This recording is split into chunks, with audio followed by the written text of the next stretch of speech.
Welcome to Calming the Chaos, where I help you find peace in a chaotic world. I'm Tracy Canella, licensed mental health counselor who talks about chaos from a mental health perspective. And I give you self-help resources you can use to calm your chaos in any situation in this world. Isn't this fun?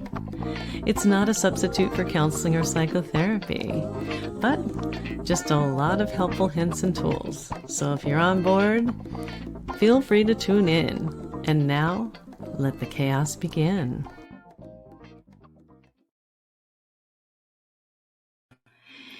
And it just seems like the chaos never ends.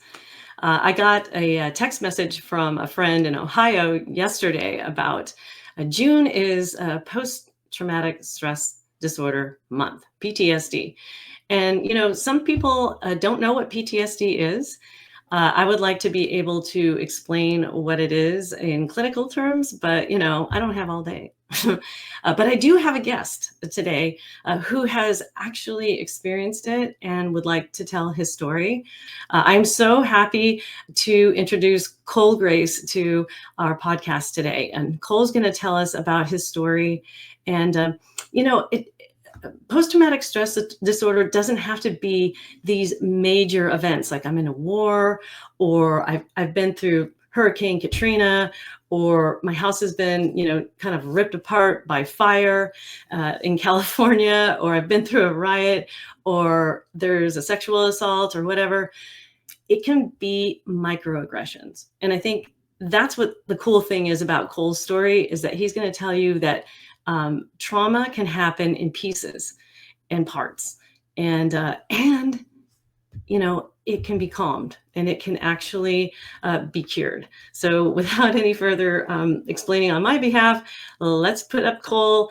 Cole, thank you for coming to Calming the Chaos podcast today. Thanks for having me. I'm really excited to talk about this today, and there's a lot of overlap between what your podcast is, you know, Calming the Chaos, and the name of the book I wrote is Calming the Chaos Within. You have butterflies and some volcanoes on your graphics, and I live in Costa Rica with butterflies and a volcano. And so it's pretty amazing. And yeah, just... I know. I talked to you, the first time I talked to you, you were in Costa Rica, and I was just like, wow, this is so cool. And then you told me that you're from Michigan. You're from Oakland County, Michigan. And I'm just like, oh my gosh. And also graduated from Oxford High School, where Nathan Crumbly, well, I don't think he graduated, did he? No, I don't think so. he got himself into some trouble, and his parents too, right? Yeah. Right. And then we like totally had that Crumbly connection afterwards. So my mother-in-law is going to really appreciate that, because they live in Clinton Township, and it's not that far from Oakland County. So, yeah. So great to have you here. And you are in Michigan right now, so he is not in Costa Rica. So Cole, do you want to say a little bit about yourself and what made you want to be a guest on Calming the Chaos podcast? Yeah, so I've had a childhood that I didn't really, it wasn't super bad. Like we're talking about little T traumas, little micro things. And then went from that into military, into a high stress, dangerous job, and was a big T trauma, which kind of made it more obvious that I might have issues from that and the reactivity. So I started to dive into mental health, but just solely into the big T trauma. I wasn't concerned about childhood or anything else at that time. In fact, I think I cussed my first counselor out when they started to ask about childhood. And I was like, I just got back from disarming bombs in Iraq. Childhood's not the problem. But, you know, eventually with learning, I learned that a lot of those little T traumas actually were somewhat even more impactful than the big T traumas, because they were subconscious and I didn't even acknowledge them yet. So that was part of that. And then I'm really into spreading the word and normalizing the conversation around mental health. And like I said, a lot of the overlap with the Calming the Chaos and geographical things. And there was a lot of cool things that I've liked about your podcast and listened to a couple of them. So I'm excited to share the story and some of the tactics that I use to overcome and deal with and manage while still going through it. And it was so interesting because you had to call my attention back to your book, which is actually Internal to External, Calming the Chaos Within. And I'm like, oh, you wrote a book about it. It's Yeah. just like, there it is. And, it's so, I really love the way that you put this in a world obsessed with external success, which actually rhymes. Yeah. Money, fame, status. It's easy to forget that true fulfillment begins from within. Internal to external, calming the chaos within reveals the quality of your inner environment. Is far more important, than the pursuit of external achievements. I absolutely love that philosophy because at the end of the day, we're left with each other. We're left with ourselves, our internals. Like, I can be a certain type of characteristic or trait. My physical body could change, right? But I'll still have my sense of humor, for example. Right. Yes. Yeah. Your external world can change in an instant. You can't take away the internal things. And I was really in the opposite field of this. Like, I chased external things. That's why I ended up moving to Costa Rica, got a 6-figure job, doing all these things, getting awards and getting higher rank, higher status, externally looking to be like a people pleaser. And that brings like temporary happiness and temporary type things. But like I said, if your external world changes, then so does your feelings. I would love for you to just like tell your story to my audience as well as you can, and just give them an idea about what this looks like. Yeah, definitely. That's so I was born in Houston, Texas. My dad worked construction, and he was doing hurricane work at the time. So he's sober now, but he was an alcoholic and a drug addict.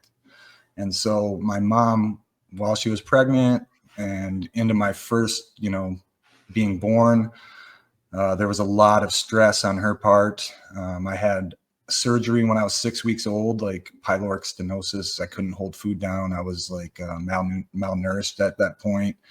And so then after that, she was very feed me. I was like the Michelin baby. Like, I wasn't going to be skinny ever again.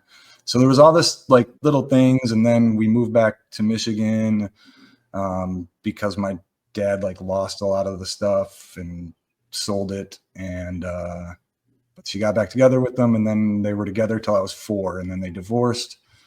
And then from 4 to 8, we were moving around a lot with my mom, me and my sister. And around 8 years old, we ended up in Lake Orion, which is neighboring to Oxford. And we were there for 7 years or so and playing sports. And so things kind of normalized out, and it was almost like the time heals all wounds. Things are good now. And they weren't ever like really, really bad. We were just doing the best we could. So we never really addressed any of the things. And then I was aloof or not really engaged in school, even though I was intelligent, and I would just do the things to get me eligible to play sports. And, then during that, my stepdad is, telling me that he's not wrong, that I don't engage. I just do the bare minimum to get by. And then that starts to kind of become some of my identity. And I joined the military to go to college and didn't really do it in this patriotic fashion. I actually joined July of 2001 in order to go to Northern Michigan University. Wow, right before 9/11. Yeah. So 9/11 happens, and I could still, at this point, I hadn't been to boot camp, so I wasn't officially like going to be AWOL if I decided not to go to boot camp. So I went to boot camp anyways and went through it, but I didn't get deployed until 2005. And my kind of aloofness and not engaging when I went to college, I didn't even make it past the first semester, and came back home, was working for General Motors, and now I'm in the Army and I'm not even using the GI Bill.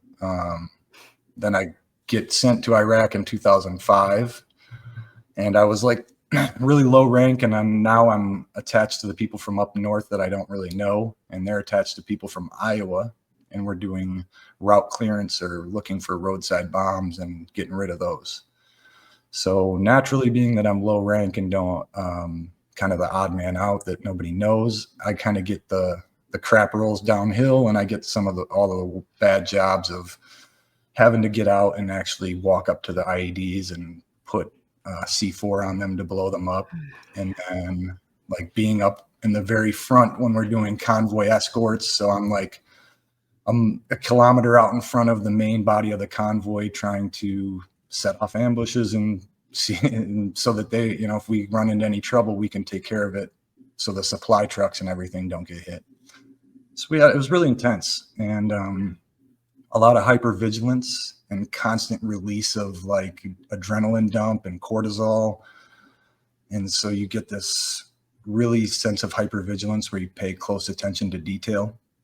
And then the fact that I told you about being aloof in school and things like that, and having that identity of not really being engaged. Well, the first people got killed when we were over there in the first couple months due to a mistake. So then I developed this belief that if you make a mistake, people die. So I developed this really mean internal critic that is very critical. And, you've tied that knot 100 times. Well, now do it blindfolded. And, you need to never make a mistake. And then that carries over afterwards. While it served me in that capacity, now I'm not in life or death situations, and my intensity's up, and I don't understand why people don't have the same sense of urgency. And it's really internal. It's me, but I'm using these external things to blame it on them. And that was something I had to work through. And then something else was the road rage, because if somebody comes into our convoy, if you get too close, I'm supposed to take you out, and because you're a threat. And so when I perceive that here, subconsciously, my body reacts like, what are you doing? You're letting this person put us in danger. And so yeah, especially in Michigan, where there's crazy drivers, like in Southeast Washington. Michigan. Yeah, you're in the Detroit metro area. Exactly. And, I'm getting ready to get out and fight people. And it's not good, and so then I'm addicted to this adrenaline dump, and that's my body's like looking for reasons to be mad and angry and to go off. And so I'm not really realizing why all this is happening. And I start to go to counseling for the trauma, for the obvious trauma, for the big T trauma that we talked about. And I do a lot of work on that, on like the perfectionism part and on the road rage part, were two of the main things that I dissected first, and then started to go back to school on the vocational rehabilitation. And now I'm getting a 4.0, and I get hired back from the government as a project manager for the general schedule. So now I'm high ranking, I'm going through, I'm getting awards, and I am moving through the ranks rather quickly, becoming a team lead. But the part I left out, in the end of Iraq, I also worked with a machine that used radiation to try to make our job a little easier. Instead of having somebody get out to disarm a bomb, it would spray microwaves at the side of the road so that the metal would react, and then it would fry the circuitry, and the bomb would go off, and nobody would have to approach the bomb. And I would use the same tactic where I would provide security a kilometer out in front of it, because it didn't have a weapon system on top of it. And they said that was like a safe distance.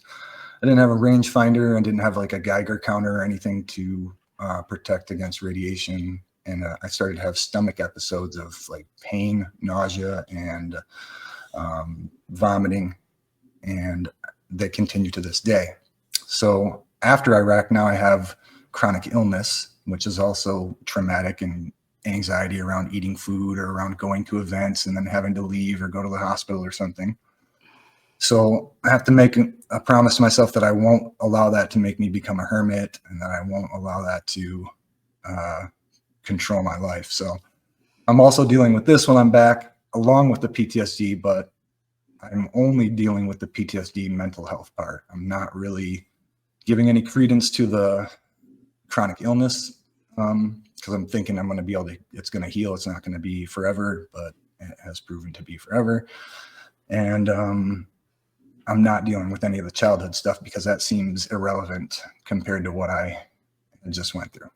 And so then I start being successful and I start I dealt with that main big trauma. So I felt like I was okay. I'm going back to school, getting a 4.0. I'm checking all these check boxes of what happiness is supposed to look like, but it's all external. It's what we're kind of, society teaches you, this is how you are to become happy. And it's not, it's a fallacy, because you get there and you can be like in the Robin Williams sense where you seem to be at the pinnacle, but you're really internally broken. And then you reach that and you feel even worse that you have all this external things and you're still not happy. So it can kind of be this real big bomb that drops on you when you realize that I just checked off that whole checklist and I'm still don't feel good. So I started to have, like, with the pain also happened, the opioid crisis starts. And I used to go to the emergency room with a really intense pain, and they would have to give me nausea medication, pain medication, and an IV. And then I would typically within an hour or two be all right and be able to be released. I wouldn't have a prescription for anything. And then it would happen like once a month or twice a month. Well, then when the opioid crisis started, I'd go to the hospital and they would try to only give me the nausea medicine. And then they'd try to start giving me like Benadryl and some antipsychotic stuff and trying to put me to sleep. But I couldn't sleep because the pain was so bad. And now I'm just groggy and drowsy, still in pain. And the nausea doesn't go away because the nausea is because of the pain is making me so nauseous. And so you can give me as much Zofran as you want, but I'm not gonna stop vomiting until the pain's gone. So I turned to the streets and I got opiates like pill form, and then I would get electrolytes like Pedialyte, and then I would have a prescription for Zofran. So I was pretty much trying to replicate what would happen in the emergency room, but I would also started to justify taking them when I wasn't having stomach episodes. So I was doing house remodel stuff and like my back hurts. I could take an Advil, but I'm taking like an opiate now. And then I'm still getting a 4.0 in school. I'm still doing my team lead stuff. So it's easy to justify that it's not a problem. And so that's what I did for a while. And I tried to quit a few times, but I wasn't able to. I was physically dependent. So I wasn't getting like super high and nodding out or anything, but I was having to take a maintenance dose. And eventually that's becoming more and more. And then when I get sick, I have to take more to get rid of the pain. And so I'm seeing this going downhill, and I'm intelligent. So I seek help, and I'm also suicidal during this time too, because there seems to be no recourse when I get sick and I'm stuck in this pain and I don't know what to do. So I had to have my gun safe, the key to my gun safe. I've had to give that to somebody. And so I'm looking to what can I do? And so I decided I'm going to go to rehab and try to kick the drug issue. And while I'm in there, I was there for like 9 days. And while I'm in there, one of the counselors gave me a book called Unlearn Your Pain and Depression by Dr. Howard Schubiner, who's actually from Southfield, Michigan.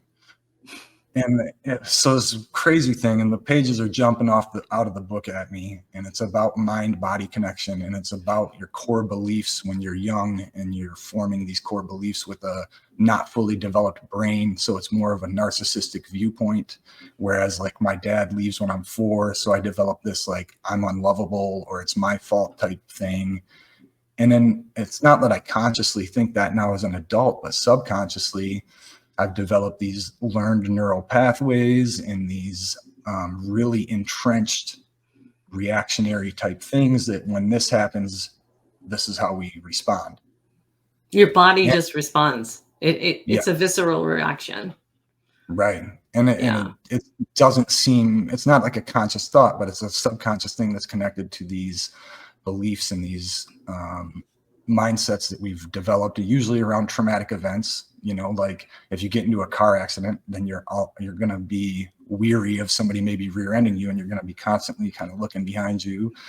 For me, disarming bombs, like for a longest time, it doesn't happen anymore, but when I would switch lanes, I would get this like twitch, and it, you know, your body's like almost expecting an explosion or something, or so understanding that, like, I think it's 90 something percent of our actions and things are subconscious.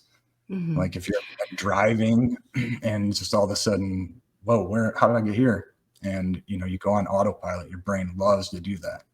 Yeah, you're absolutely right. 90% of your brain is driven by the subconscious mind. And so to understand these beliefs is really important. 100%. Yeah. And we rarely look at them. It's very hard to connect it, because it's easy to connect it to the stimulus that's happening right now, and not to look back at the subconscious, what led to that. And, you know, yeah, the person cut me off, but my reaction to that was beyond just that stimulus. And I would blame it on that person. Like, well, that person cut me off. They were stupid. Right. So that's why I'm so mad. Well, no, the reason you're so mad is actually because subconsciously you feel like you were threatened, like you're back in a war zone. Mm-hmm. So in learning about the childhood stuff, I started to really get into like reading The Body Keeps the Score, 7 Habits for Highly Successful People. I read so many of these books, and then getting into neuroscience about it, and understanding taking certain pieces from each one that I thought would work for me, and putting together like a routine, and then writing my own book eventually. But the connecting piece for me was understanding that the subconscious, and that it doesn't really matter how big the trauma was, it doesn't correlate to how impactful it was. So just because it was like, well, I've never been raped, well, that doesn't necessarily mean that you don't have trauma. You might not mm-hmm. have like full-blown PTSD, but all of us have trauma. And you get into this thing where you're comparing, and you're like, well, mine's not that bad, so I don't have any trauma. Or you get into the thing where it's like, mine is so bad that nobody else understands what I've been through, and that I justify my behavior. And, you know, you have to kind of, humility is the first chapter in my book, and it's to understand that it's okay to be wrong. It's okay to have things to work on, and that humility doesn't mean that you don't acknowledge the good things, or that, you know, if you're really good at something, it's an honest assessment of your skills and your shortcomings. And so it's not, even though I am good at this, I'm not better than anybody else. And that's more of the mindset. And I think true humility actually takes confidence, self-confidence. And so working on some of these negative, so what I do is I now, to monitor my subconscious, the second chapter, I talk about awareness and acceptance, and awareness of the subconscious. And then by being aware of my thoughts, my mindsets, negative self-talk, negative beliefs, and understanding that your brain likes to be correct. And so if you have a belief where I'm not worthy, then a lot of times when you get close to success, you will self-sabotage because you don't believe that you're worthy of it. Or if you achieve it, you won't enjoy it fully.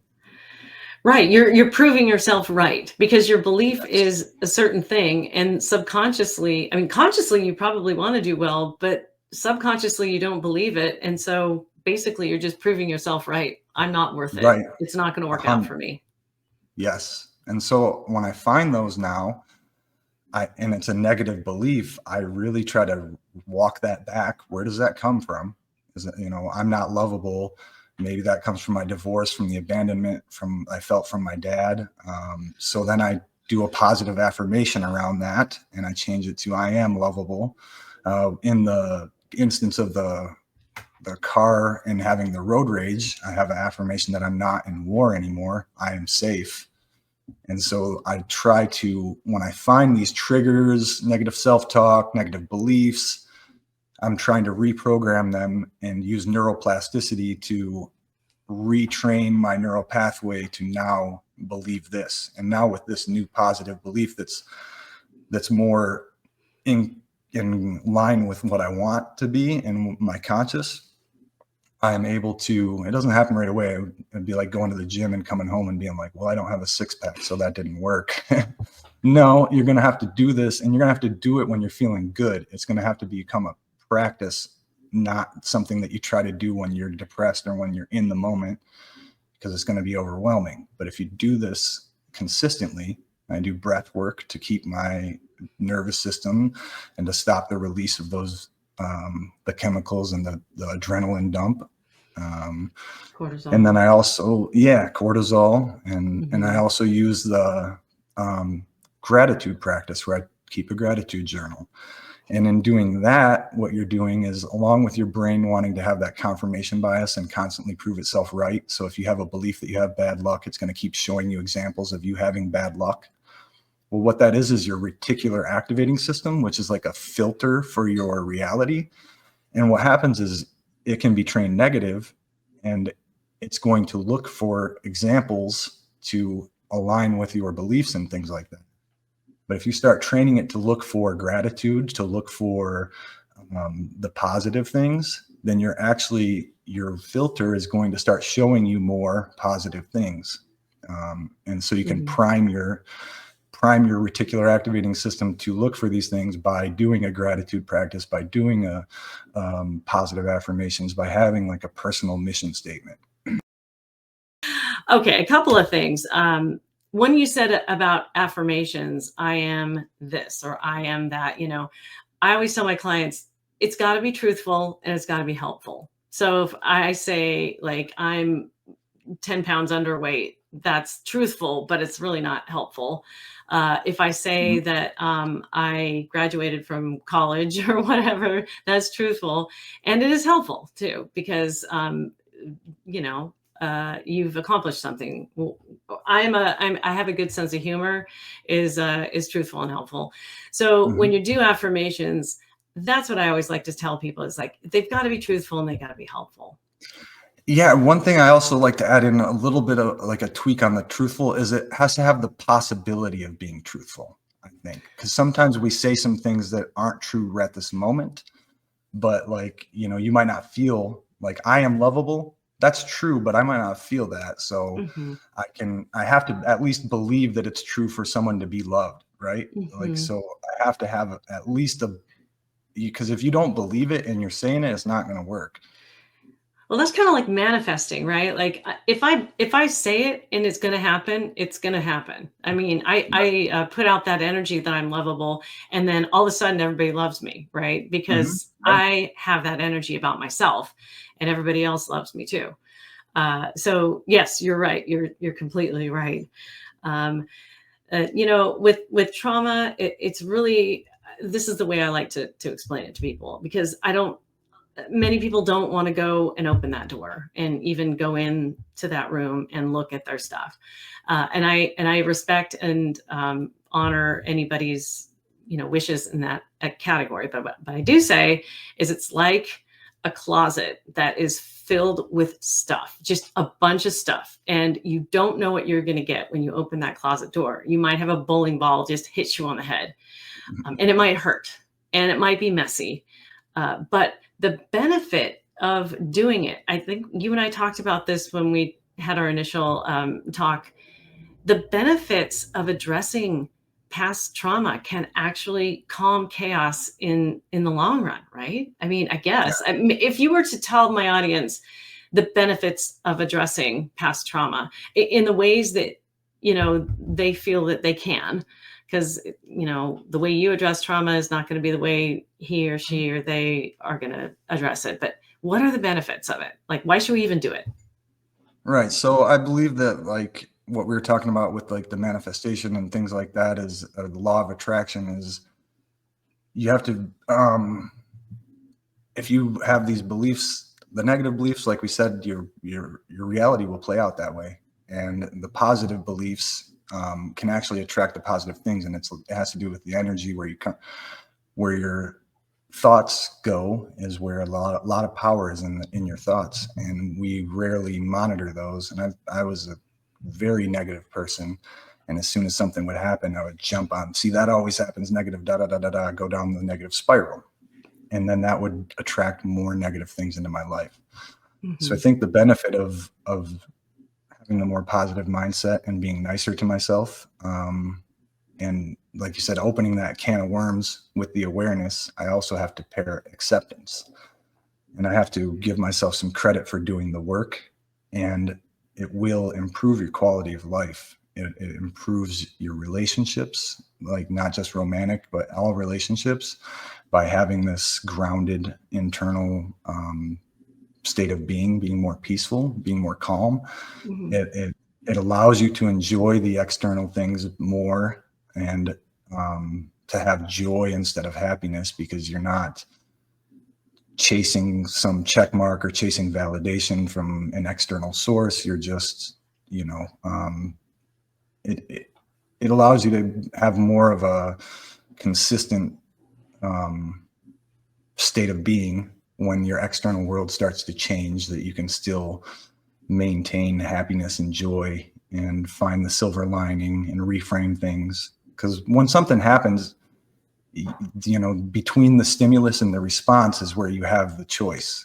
You get a flat tire and you have a flat tire, but how are you going to respond? Are you going to let it ruin your entire day, or are you going to change the tire and move on? And maybe even think of burnt toast theory, that maybe that flat tire saved me from being in an accident, and who knows, If you believe in, perfect timing. And what the way I was taught to do cognitive therapy is think, feel, do. But they forget about the urge that comes in between the thinking and the feeling. There is an urge to action, and you can either choose to grow that urge and thoughtfully consider what to do, or you could just go ahead and do whatever your urge tells you to do. So it could be really small, or it could be a little bit wider, so that you can consider what to do and grow that urge. I'm so glad. Wow, it sounds like you have really gone through. You've gone through the work. I can tell. Yeah, and it's been very beneficial to my quality of life. And the thing is that it's not a perfect thing. I don't have it all figured out. I still struggle. I still have times when my stomach issue episode kicks in, and I could be as zen as the Dalai Lama, but if that thing's going off for like 2-3 days in a row, it's over. I'm going down that rabbit hole, and so I have to refer back to my gratitude journal, remind myself that it's not permanent, and of my mission statement and what I'm doing this for. And that helps me to have the answer to the question when it pops into my head of, why are you still fighting? Why don't you just give up? Well, and you can have a legitimate physical illness, or you can have a psychosomatic illness, or an illness that it manifests because of some sort of beliefs that you have. And I'm not an expert at parsing that out. I actually am a client of a person, he's my therapist, who is able to do that. He's able to tell if it's an emotional issue or a physical issue. But for the rest of us, if you have chronic pain, because I know I work with a lot of people who have chronic pain or chronic health issues, what Cole is saying is that you got to just know it's coming, and what's going to work. And if you have to just lay down for a little while, or if you have to take some or do some breath work or something, it's going to be what is going to work for your own body. I don't like taking other people's prescriptions. I like it when my clients just listen to their own inner knowing and in their own bodies, and do what's right for them. So good for you. Gosh, so have you read the book Heal Your Body by Louise Hay? No, I'm going to put that on my list. Well, let me go. Hold on just a sec. This may or may not make the final cut. Okay, so you have gastrointestinal issues, right? Yes. And what it is it's some sort of a stomach condition. So it's in your power center. It's in this chakra, and it appeared around the time of when you were in Iraq.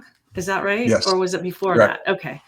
No. So what this book is, this book is called Heal Your Body, and it's by Louise Hay. Now, Louise Hay is, well, she's dead now, but she didn't start her career until like she was 60 years old.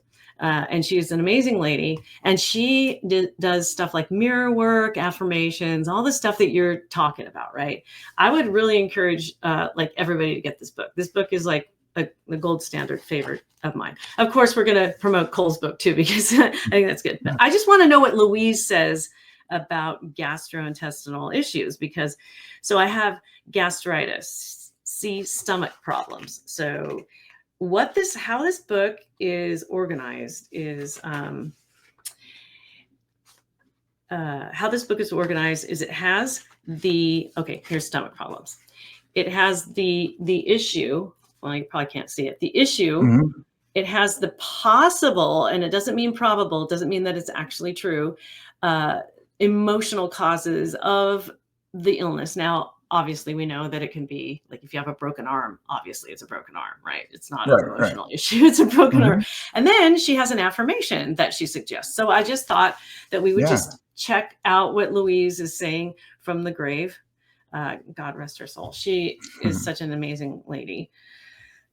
Stomach problems. Okay, so here's what she says is a possible emotional reason for stomach problems: dread, fear of the new, inability to assimilate the new. Like there's something about the future or the new or some changes, which would kind of make sense with your experiences with, you know, in Iraq, because like you would always have to be reacting to what is going to be happening, like what's going to be new, and dread and fear.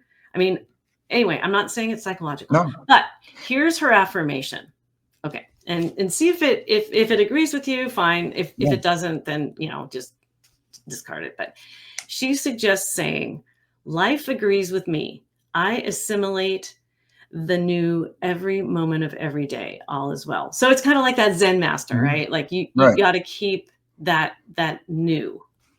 Definitely. And then there, you know, in just thinking about that in the short term just now, that assimilating from the combat zone to the civilian world, like I was talking about, was difficult to let my guard down and feel safe in the new environment. And there's definitely, I think even with physical conditions, there can be a psychosomatic component to them as well. Even if it maybe not a psychological origin, I do notice 100% that my psychological state depends on how frequent and how frequently I experience these episodes. And so there's 100% a psychosomatic component, if not origin to it. The only other thing was that I was the only one that rode out in front of that vehicle, and like it started to happen during that time period. So there's like a duality of, you know, I've never stopped working on the mental health because I'm like, you know, well, that's not the reason for the stomach. I still believe that as my mental health has gotten better, my actual frequency of the episodes has gotten better as well. Well, and going back to the example of the broken arm, right? If you are a baseball player and you love playing baseball, but you break your arm and you can't play baseball, there's going to be an emotional after effect about that. Like, right? Maybe you're going to be angry because you can't play baseball, or you're going to be sad because you can't play baseball. So it can happen both ways. It's like a real physical thing can happen to your body, and you experience an emotion about it, or there's something emotional that happens and then your body reacts to it. So it goes back to what you were saying earlier about mind-body work, which is kind of the work that I do in my practice. So yeah, it's very important. Well, tell us a little bit about what, and I'll go ahead and I will put the description in the description of the YouTube channel, the link to your book, the book. And then as we were talking about this book, tell us about what inspired you to write it, and you told us about a couple of chapters, but it is called Internal to External, Calming the Chaos Within. Love that title, by the way.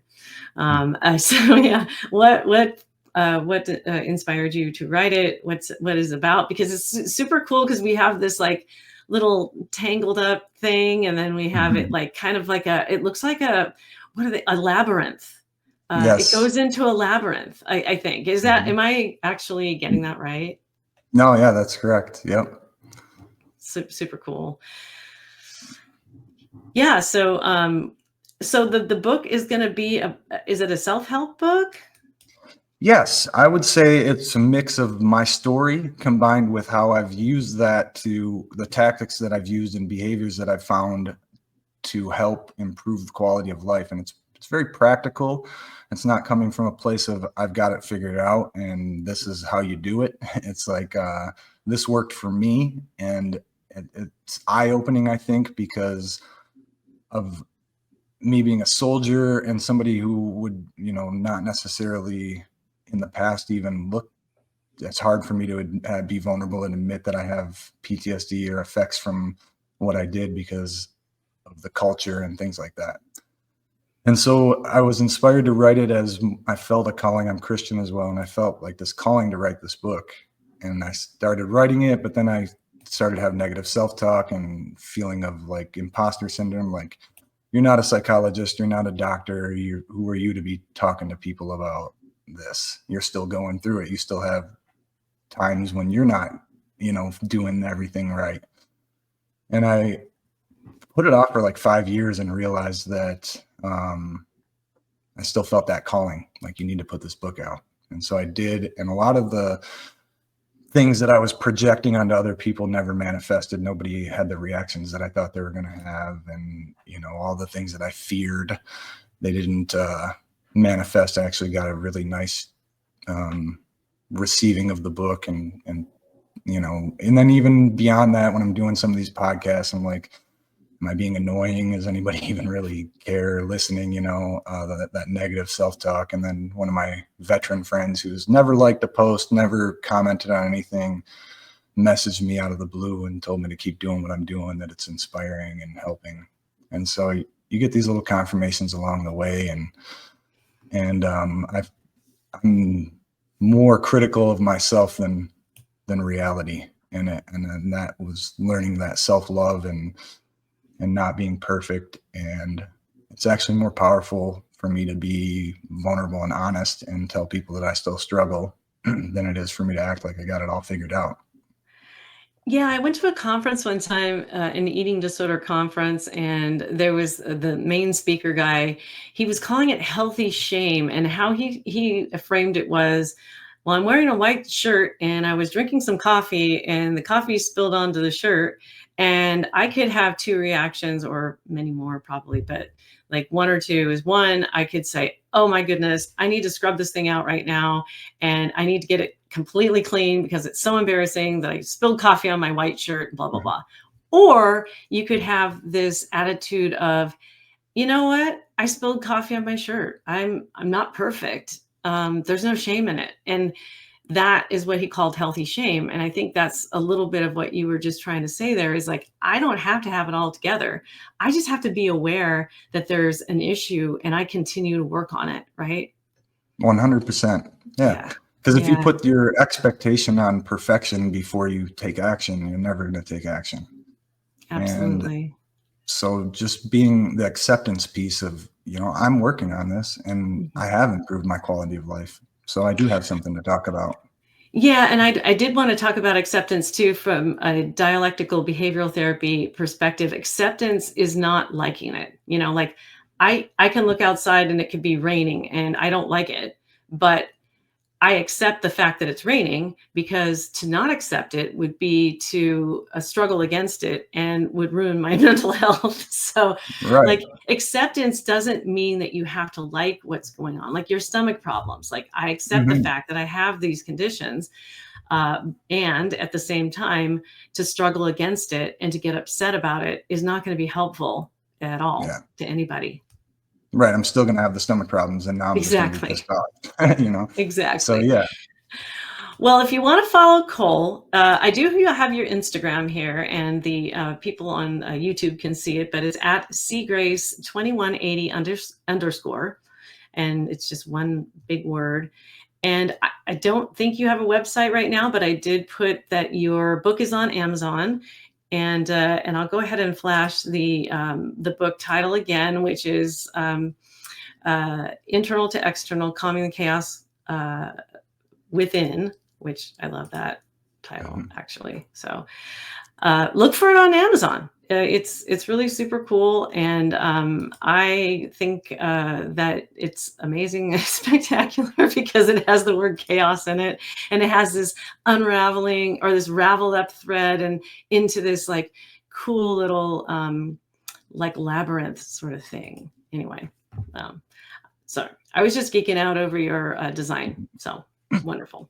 Anything you want to say in parting to our viewers out there who might be struggling with PTSD or maybe just some trauma? You're not alone, and it's scary to start working on it. And I'll admit sometimes it can get worse before it gets better. But as you start to unravel these things, you can expect to see an improvement in your quality of life and your thoughts. When you start to improve your thinking and what you think and say, you'll actually start to see results in what you start to attract and how your relationships develop. And you're not alone. Well, and we always have Yoda. Yoda is the prime example of the Zen master of whatever is true and right and good. And we all have our inner Yoda. In fact, that's what I want to be when I retire. I want to be just like Yoda, hanging out at the top of the hill, people coming to me and saying like, Tracy, what could we do about this? And I would say, what is it? Hard it will be. What is it? He goes, do or do not. There is no try. Yes. That's my Yoda. I like it. Okay, this is my goofy sense of humor. So that's part of my internal that I really appreciate about myself. Cole, it's been wonderful having you here. And thank you so much for being a guest. I really hope that this will not only increase awareness of PTSD, but that there is hope by doing the things that work for you, and other people can do those things too, or at least give them a try, that they can start to open that crowded closet door and not get hit on the head with a bowling ball. Yes, right. You'll be able to move. Maybe you gotta have a couple tactics to deal with it. Yeah. And thank you for your service in our military during a really, really difficult time for our world. And I appreciate you. I appreciate everything that you've gone through. I don't think that this world gives the veterans enough credit. And so I'm just giving you that credit right now. Thank you so much. Thanks, Tracy, and thanks for providing the platform and doing what you do. You're welcome. Take care. You too.